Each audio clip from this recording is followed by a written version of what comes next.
You'll never succeed. Not shouted, not whispered, said calmly, like it was a fact, not an opinion. Those 4 words hit harder than any slap ever could.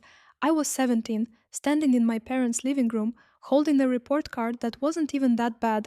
Not great, not terrible, just normal. But in my father's eyes, normal was another word for failure. He didn't even look angry.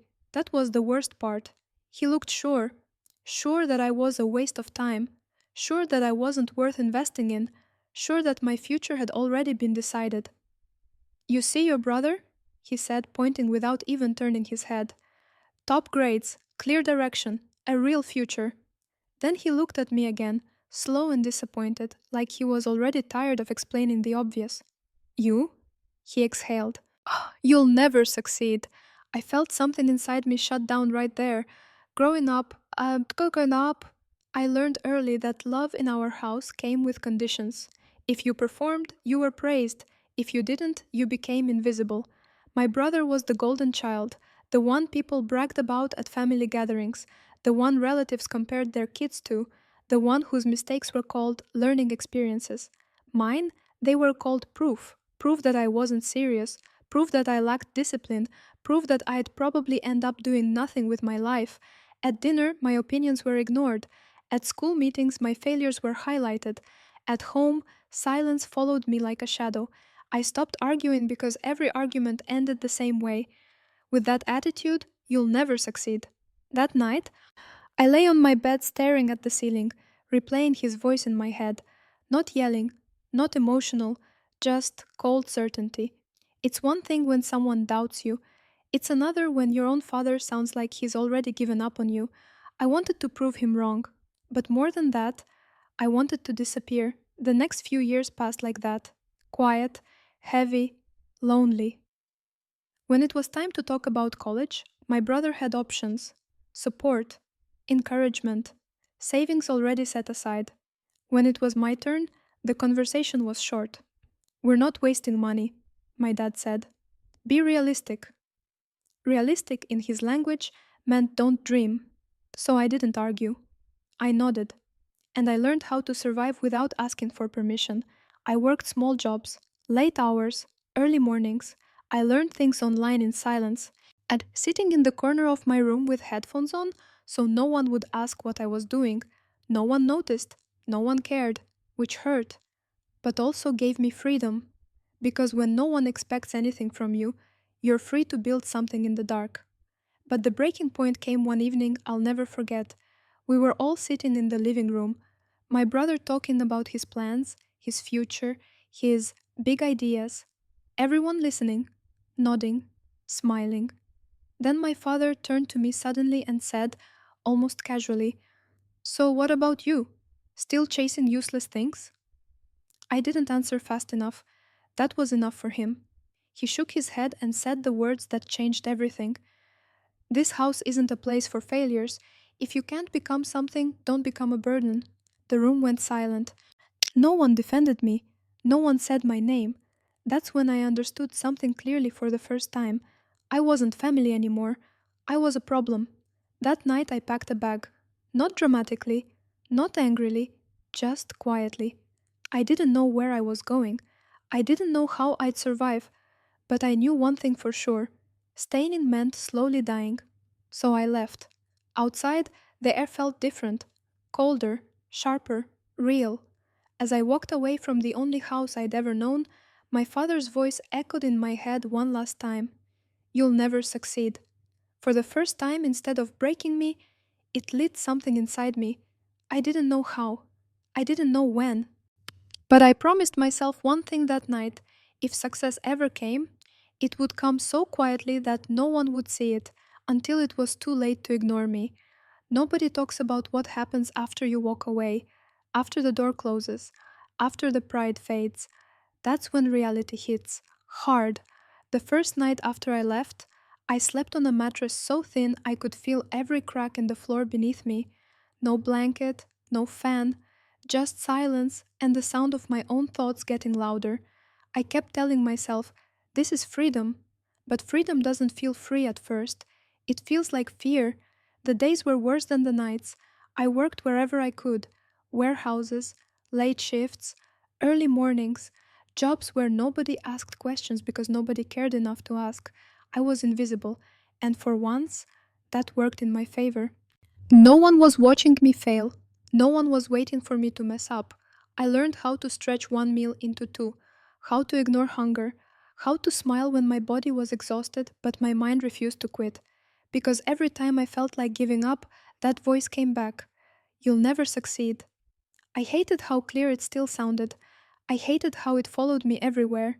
At night, after my shifts, I didn't rest. I learned. Phone in my hand, cheap headphones in my ears, free lessons, tutorials, forums. Most people scroll to escape. I scrolled to build. I didn't fully understand what I was doing at first. I just knew one thing: I needed a skill that didn't need permission, something nobody could take away from me. So I failed, over and over again. Mistakes piled up. Rejections stacked higher than my confidence, but every failure taught me something my father never did. Failure wasn't proof I was useless, it was proof I was trying. Months passed, then years. Nobody from my family called. Not once. At first, that hurt, a lot. Then it stopped hurting and started motivating me. I stopped checking my phone hoping for their names. I stopped imagining what I'd say if they ever asked how I was doing. Instead, I focused on becoming someone they wouldn't recognize anymore. I upgraded my life in small, invisible ways: a slightly better room, a slightly better meal, a slightly better version of myself. Still no vacations, still no bragging, still no posts online saying hustle or grind. Because the real grind is quiet, and the quiet grind builds monsters. One night, I landed my first real win. Not huge, not life changing, but real. Money I earned using the skills I taught myself. Money that didn't come from begging for hours or breaking my body. I stared at the screen for a long time, heart pounding. For the first time, success felt possible. Not loud, not flashy, just real. I didn't celebrate. I didn't tell anyone. I reinvested, learned more, took bigger risks. Some nights I slept 4 hours. Some nights I didn't sleep at all. But I kept going because deep down I wasn't chasing money. I was chasing proof. Proof that my father was wrong. Proof that I wasn't a burden. Proof that silence didn't mean weakness. Years later, something strange happened. I stopped thinking about him. His voice faded. His words lost their power. And that's when success really started showing up. More opportunities, bigger projects, better numbers. I didn't feel rich. I felt steady, secure in a way I had never felt growing up. Then one random afternoon, my phone buzzed. An unknown number. I almost ignored it, but something told me not to. "Hello?" The voice on the other end was professional, polite. "Sir, we're reaching out regarding a property auction. We believe you may be interested." I frowned. They said the address. My chest tightened. It was my childhood home. The house I was told I didn't belong in. The house I was asked to leave. The house where I was told I'd never succeed. They said it was going up for sale. Quietly. Soon. I didn't say much. I just listened. After the call ended, I sat there in silence. Life had a funny sense of timing. I wasn't looking for revenge. I wasn't planning anything dramatic. But destiny had just placed something heavy in my hands. A choice. I didn't know why, but I knew one thing for sure. If that house was leaving my family, it wasn't going to a stranger. And in that moment, without telling a single soul, I decided to place an offer that would change everything. Some opportunities don't knock, they circle back, and when they do, they don't ask if you're ready. They ask if you're brave enough to say yes. I didn't sleep that night. That address kept flashing in my head like a warning sign. The same walls that once heard me being called a failure were now about to change hands. I kept asking myself one question: why does this feel personal? When I didn't make it personal, I told myself it was just a house, bricks, concrete, memories that weren't even good ones. But deep down, I knew the truth. That house wasn't just a place, it was a symbol. The next morning, I called the number back. I kept my voice calm, professional. detached. Yes, I said, I'm interested. They started explaining details, auction process, timelines, paperwork. I listened carefully, but my mind was already 10 steps ahead. I asked one question that made the agent pause. Can I remain anonymous? There was a brief silence. Yes, he said. That's possible. Good. Because this wasn't about showing up early. This was about showing up at the right moment. I didn't tell anyone, not friends, not coworkers, not even myself fully. I moved like someone who didn't want to scare the moment away. Quiet, focused, controlled. Over the next few days, I did my research. Market value, comparable sales, the real reason behind the sale. And then I found out something that made everything heavier. My father wasn't selling because he wanted to, he was selling because he had to. Bad investments, pressure, pride getting in the way of asking for help. The same pride that once told me I was useless. I didn't feel happy hearing that. I felt still, because now I understood. Life wasn't punishing him. Life was just balancing the scales. The auction day came faster than I expected. I wasn't there physically. Didn't need to be. I sat alone in my apartment, laptop open, coffee untouched. The place was quiet. No distractions, no noise, just me. And a decision years in the making. Bids started coming in, one after another, each number climbing higher. My heart didn't race, my hands didn't shake. I wasn't nervous. I was ready. Every time someone outbid me, I waited. Not rushed, not emotional. Patience is a weapon when you've spent years being underestimated. And I had mastered patience. Halfway through, something unexpected happened. The bidding slowed. People hesitated. The price crossed a line most weren't willing to cross. That's when I leaned back and smiled for the first time. This wasn't about money for me, it was about closure. I placed my final bid, higher than the last, higher than necessary, high enough to end the conversation. Then I closed my laptop. No waiting. Still, no refreshing. Some things don't need confirmation. Hours later, my phone rang. Same number, same calm voice. Congratulations, he said. Your offer has been accepted. I thanked him politely, ended the call, and sat there in silence. I expected to feel proud, victorious, satisfied. Instead, I felt grounded, like a chapter had quietly closed without drama. But life wasn't done yet, not even close. A few days later, I received documents to sign, name sections, buyer information. I paused. This was the moment, the line between anonymity and truth. I signed my name, slowly, clearly, without hesitation. Then came the final step, the meeting, the formal transfer, the moment when the seller would see who the buyer was. I almost didn't go. Then not because I was scared, but because I didn't want this to turn into something ugly. I didn't want revenge. I wanted peace. Still, some stories don't let you walk away quietly. The day of the meeting arrived. I dressed simply. No suit, no statement pieces. Just clean, calm, confident. The kind of confidence that doesn't need to announce itself. I walked into the building early, sat down, waited. Then the door opened, and I saw him, older, slower, familiar. My father. He didn't see me at first. He was talking to the agent, distracted. Then he turned, and his eyes landed on me. For a second, he didn't react. Then his face changed. Confusion, shock, recognition.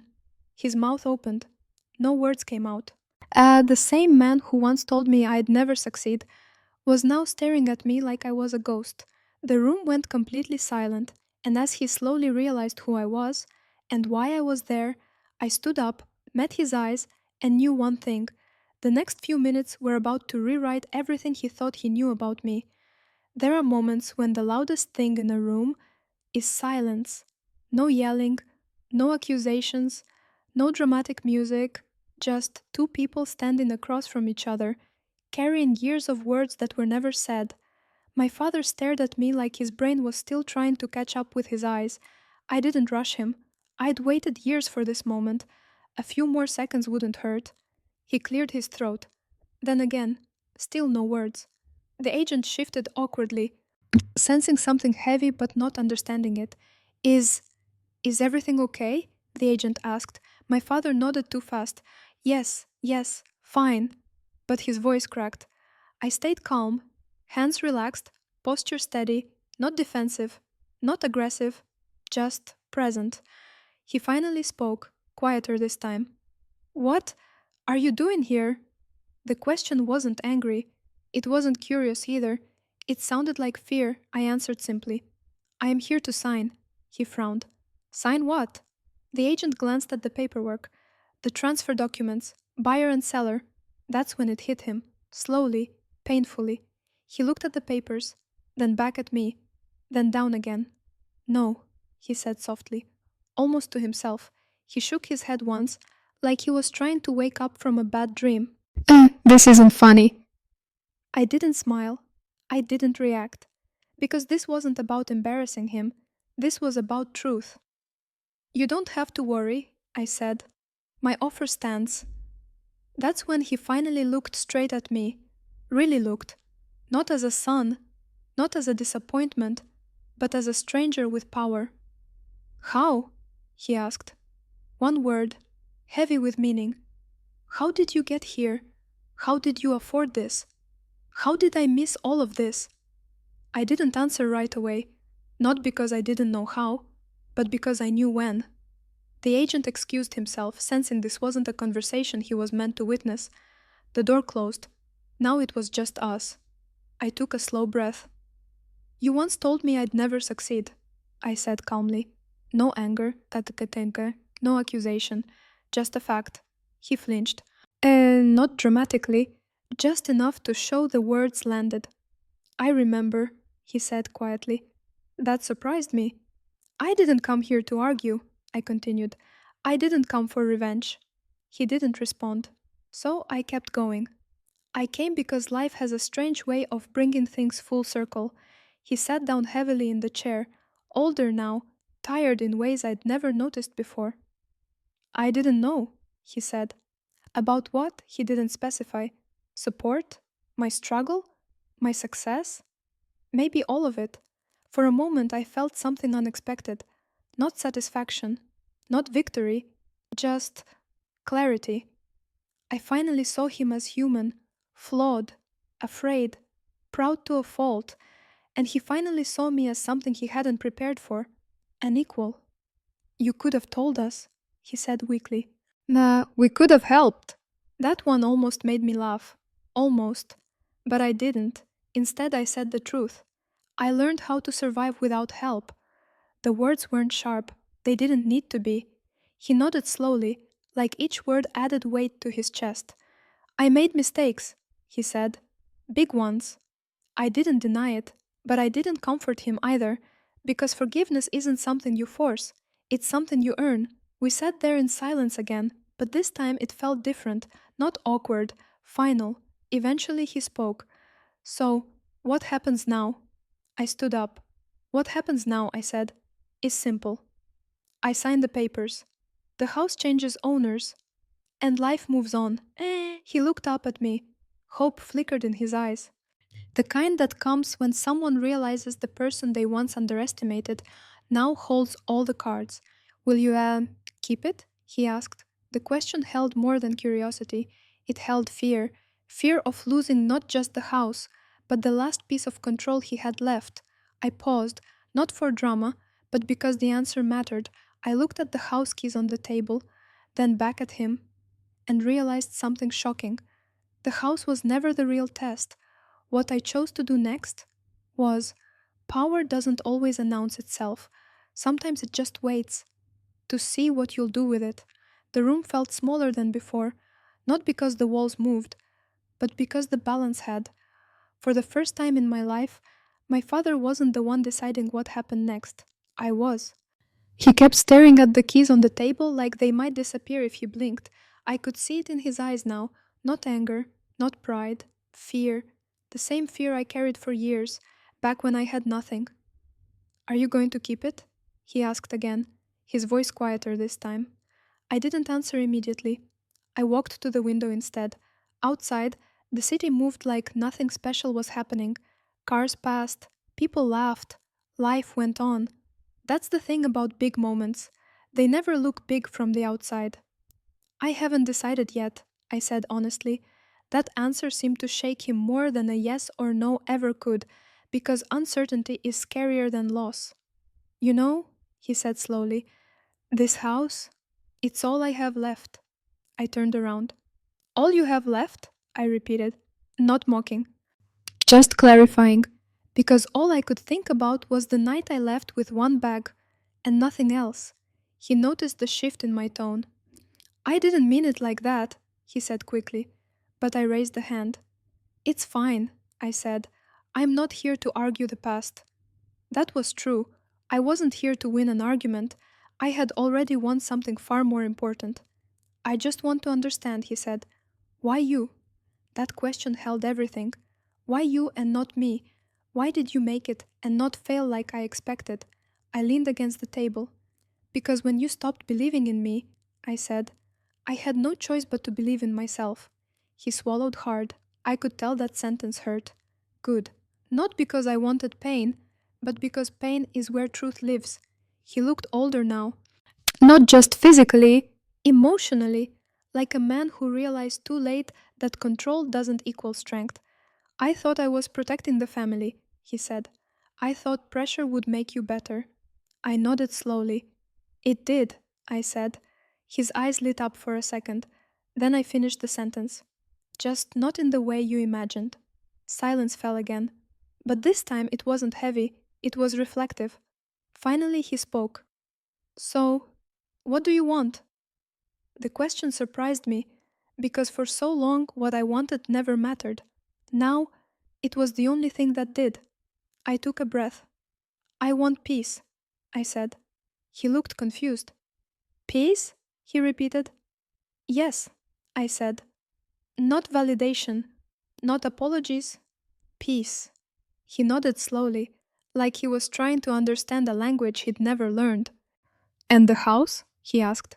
I looked at the keys again, the symbol of everything, the place where I was told I'd never succeed, the place that now legally belonged to me. I won't throw you out, I said. His shoulders dropped instantly. Relief washed over his face. But I wasn't done. I'll keep the house, I continued, but not the way you think. His relief turned into confusion again. What do you mean? I'm not keeping it for power, I said.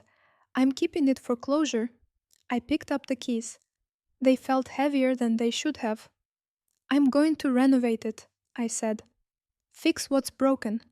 His eyes softened. Thank you, he whispered. I looked at him. That doesn't mean everything's fixed, I added. And that's when reality hit him. This doesn't erase the past, I said calmly. It just decides the future. He nodded, slowly, respectfully. For the first time ever, the agent knocked lightly and stepped back in. Are we ready to sign? He asked. I looked at my father one last time. He looked at me, not as a failure, not as a burden, but as a man who stood where he once stood. Yes, I said. We're ready. I signed the papers, slow, clear, confident. When I finished, I slid them across the table. The agent collected them. The deal was done. As we stood up to leave, my father hesitated. Can I ask you something? He said. I nodded. He looked nervous. When did you know you'd succeed? I smiled slightly. Not proudly. Honestly. I didn't, I said. And I just refused to quit. As I walked out with the keys in my hand, one thought hit me hard. Buying the house wasn't the end of the story. It was the beginning of something even harder, living with the truth of who I'd become. Houses don't talk, but they remember every word, every silence, every version of you that once stood inside them. And when I unlocked that door again, it felt like walking into my own past without armor. The lock clicked softly. That sound alone sent a shiver through me. Same door, same hallway, same smell. Time hadn't erased anything. It just waited. I stepped inside slowly, like the house might reject me if I moved too fast. The living room was exactly how I remembered it, the couch where I used to sit quietly, the corner where my father would stand while judging without raising his voice. I stood there longer than I meant to, breathing, letting it sink in.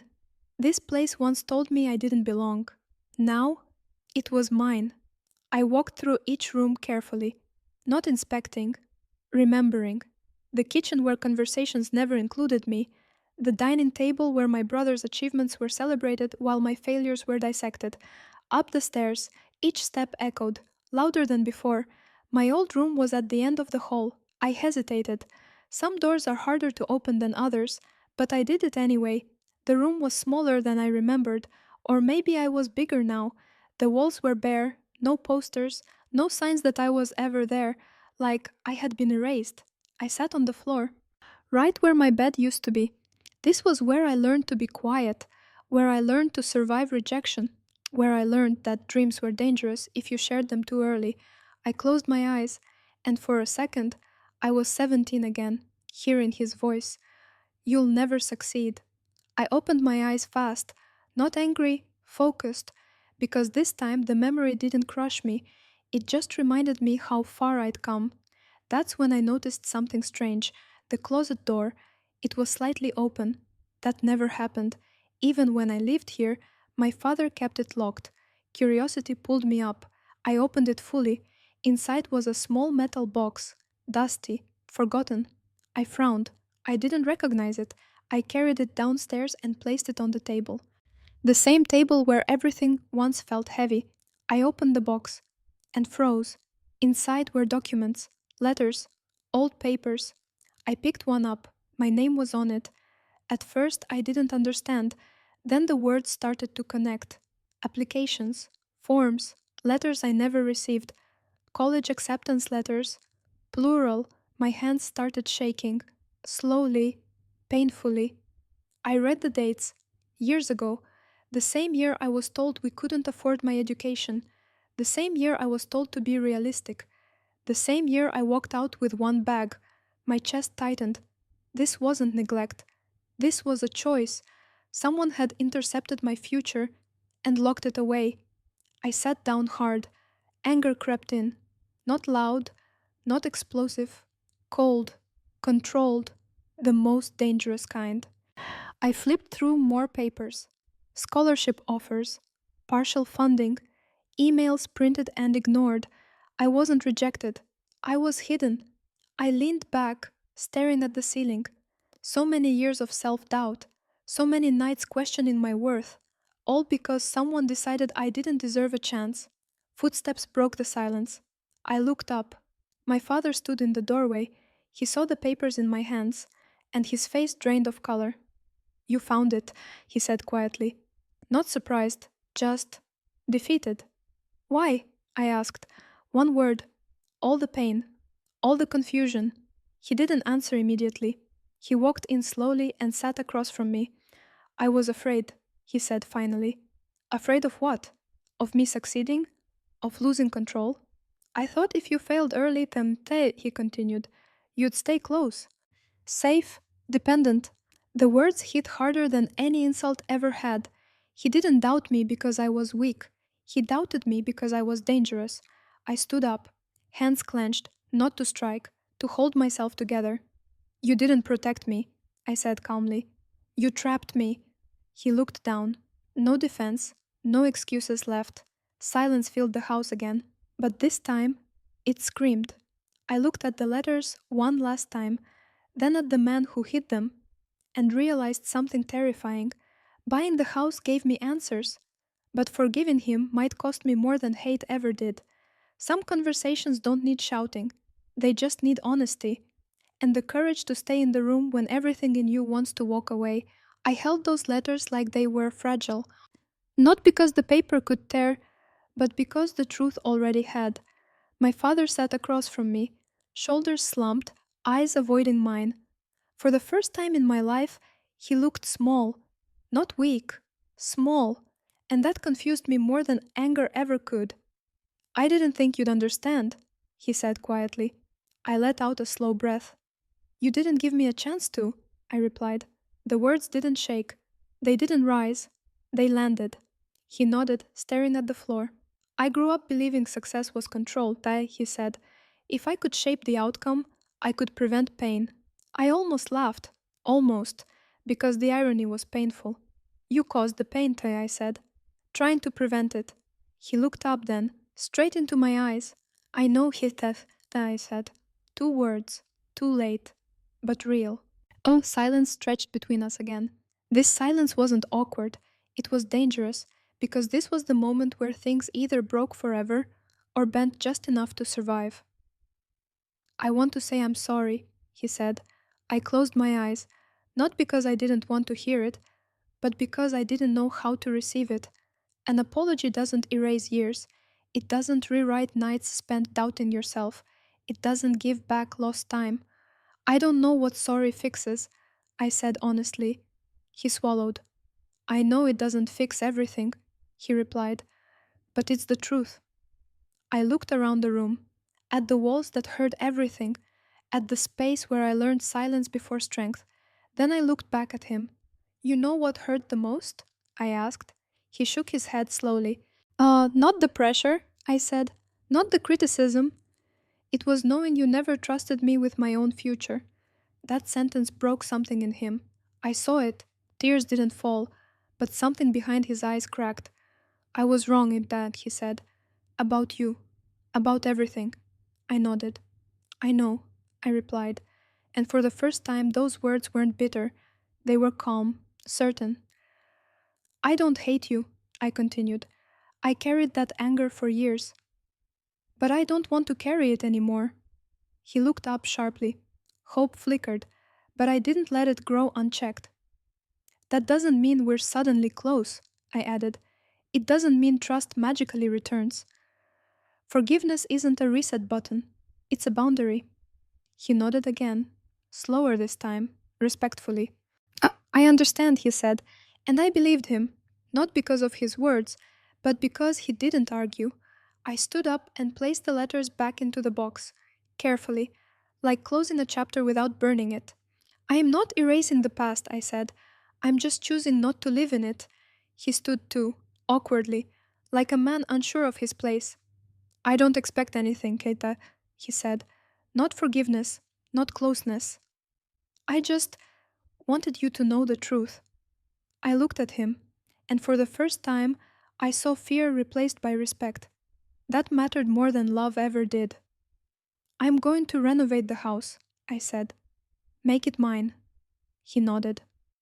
That feels right, he replied. We walked toward the door together, not side by side, not distant, just neutral. Thai healing doesn't always look warm. Sometimes it just looks honest.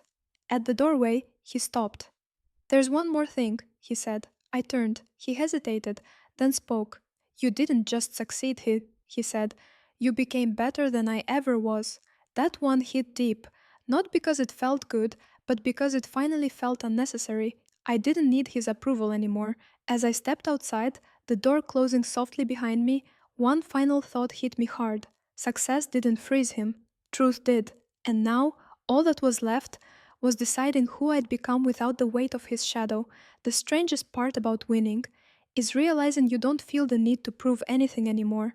I stood outside the house as the sun dipped low, painting the walls in gold. The same walls that once boxed me in now felt open, like they were finally breathing. I turned the key in the lock. My key. Not borrowed, not given, earned.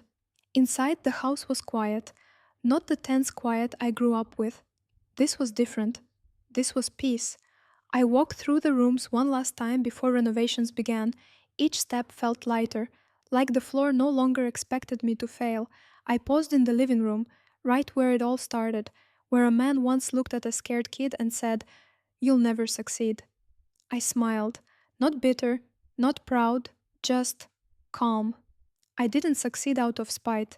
I succeeded because I refused to disappear, because I learned something early, something most people never do. You don't need permission to become who you're meant to be. I pulled out my phone and scrolled through old notes, ideas, sketches, plans, years of work stacked quietly behind me. No announcements, no applause, just progress. I remembered nights when quitting felt logical, when being realistic felt safer. And every time I chose the harder thing. I chose belief. The renovations began weeks later. Walls came down, light came in, the house changed. And so did I. I kept one room untouched, my old room, not because I was stuck in the past, but because I respected the journey. That room built me. It taught me how silence can sharpen you. One evening, after the workers left, I sat on the floor of that room again. Same spot, different man. I closed my eyes and let the memories pass through me, not as wounds, but as proof. My phone buzzed. A message. From my father. Just 2 words. I'm trying. I stared at the screen, then I replied with honesty. That's enough. Forgiveness didn't mean forgetting, it meant choosing not to bleed anymore. Months later, the house was finished. Bright, open, alive. Friends visited. Laughter filled the rooms that once felt cold. No one knew the full story, and that was okay. Some victories don't need witnesses. One night I stood on the balcony looking out at the city. Same city that once ignored me. Same world that once underestimated me. I thought about all the people walking around with voices in their heads telling them they weren't enough, and I wished they could hear this instead. You don't need to be chosen. You don't need approval. You just need to keep going, especially when no one is watching. I went inside and turned off the lights. Before heading upstairs to Tad's, I stopped in the living room one last time. I spoke softly, not to the house, to the past. You said I'd never succeed, I whispered, but I didn't need you to believe in me because you were wrong.